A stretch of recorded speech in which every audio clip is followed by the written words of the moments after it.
ક્યારેય એવું વિચાર્યું છે કે આપણી આસપાસની દુનિયા કેવી રીતે બનેલી છે?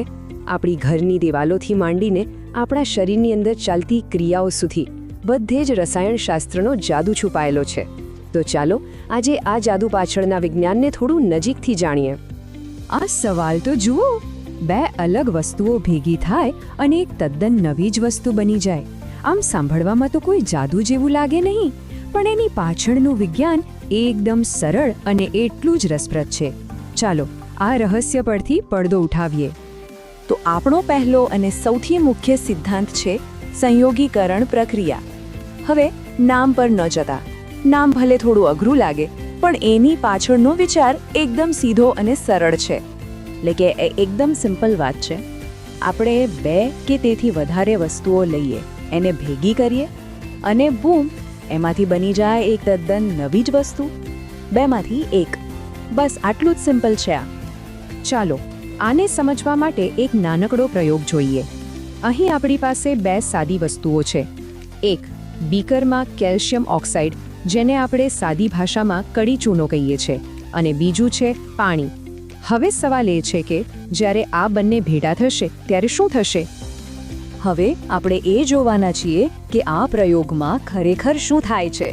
કારણ કે જ્યારે આ બે વસ્તુઓ એકબીજાને મળે છે ત્યારે કંઈક એવું થાય છે જે આપણે સહેલાઈથી જોઈ અને અનુભવી શકીએ છીએ. આ પ્રક્રિયા એકદમ સરળ છે. આપણે બીકરમાં થોડો કળી ચૂનો લઈએ છીએ, પછી એમાં ધીમે ધીમે પાણી ઉમેરીએ છીએ અને પછી બસ બીકરને બહારથી અડીને જોવાનું છે. પરિણામ શું આવશે? જેણે પણ આ પ્રયોગ કર્યો હશે એને ખબર જ હશે કે બીકર એકદમ ગરમ થઈ જાય છે.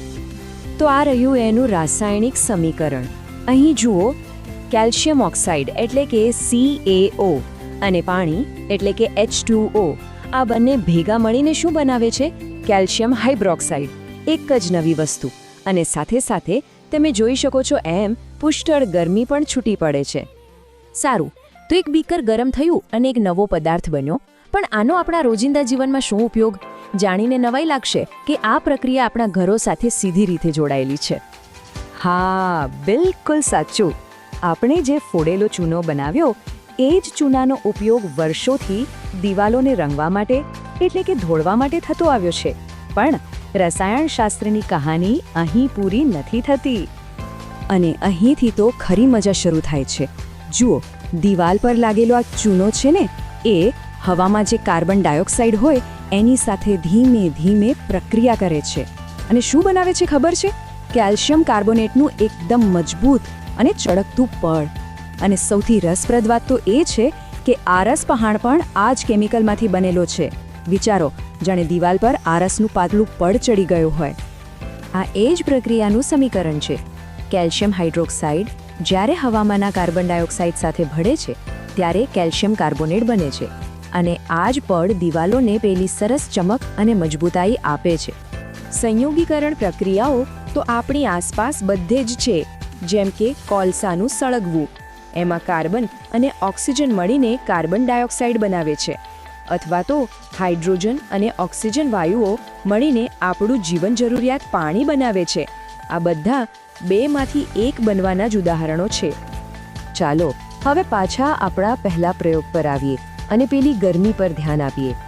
એ ગરમી માત્ર એમ જ નથી ઉત્પન્ન થઈ, એ એક બહુ જ મહત્વના સિદ્ધાંત તરફ ઇશારો કરે છે. આ બહુ અગત્યનો સવાલ છે. કોઈ રાસાયણિક પ્રક્રિયામાં આટલી બધી ઊર્જા, આટલી બધી ગરમી આવે છે ક્યાંથી? આ સવાલનો જવાબ આપણને આપણા બીજા મુખ્ય સિદ્ધાંત તરફ લઈ જાય છે. જે પ્રક્રિયાઓમાં ગરમી બહાર ફેંકાય છે તેને ઉષ્માક્ષેપક પ્રક્રિયા કહેવાય છે. અંગ્રેજીમાં એને એક્ઝોથર્મિક કહે છે. એક્ઝો એટલે બહાર અને થર્મિક એટલે ગરમી, એટલે કે ગરમીને બહાર ફેંકતી પ્રક્રિયા. કળી ચૂનો અને પાણીની પ્રક્રિયા આનું એક ઉત્તમ ઉદાહરણ છે. અને આવા તો ઘણા ઉદાહરણો છે. આપણે રસોડામાં ગેસ સળગાવીએ છીએ, એ પણ એક ઉષ્માક્ષેપક પ્રક્રિયા જ છે. એટલું જ નહીં, બગીચામાં જે પાંદડા અને શાકભાજીના કચરામાંથી ખાતર બને છે એ પ્રક્રિયામાં પણ ગરમી ઉત્પન્ન થાય છે, એટલે એ પણ ઉષ્માક્ષેપક છે. તો હવે ચાલો આ બધા વિચારોને જોડીએ અને સૌથી મહત્વપૂર્ણ ઉષ્માક્ષેપક પ્રક્રિયા વિશે વાત કરીએ. એવી પ્રક્રિયા જે આપણા બધાની અંદર આ પળે પણ સતત ચાલી રહી છે. આપણે સૌ જાણીએ છીએ કે જીવવા માટે ઊર્જા જોઈએ અને એ ઊર્જા આપણને ખોરાકમાંથી મળે છે. આ જ ઊર્જા આપણને ચાલવા, દોડવા, વિચારવા બધું જ કરવા માટે શક્તિ આપે છે. પણ સવાલ એ છે કે ખોરાકમાંથી આ ઊર્જા છૂટી કેવી રીતે પડે છે? જ્યારે આપણે ભાત, બટાકા કે રોટલી જેવો ખોરાક ખાઈએ છીએ ત્યારે પાચન ક્રિયામાં એક ગ્લુકોઝ નામની એક સાદી શર્કરામાં ફેરવાય છે.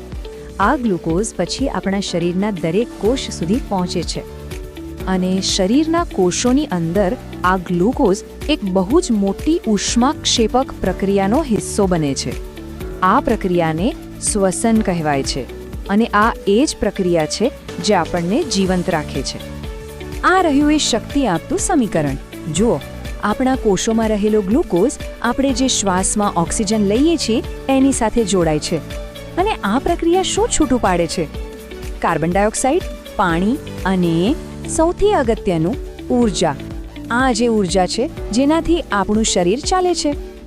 તો જોયું, કડી ચૂના અને પાણીની એક નાનકડી પ્રક્રિયાથી લઈને આપણને જીવંત રાખતી શ્વસનની ક્રિયા સુધી રસાયણશાસ્ત્ર ખરેખર બધે જ છે.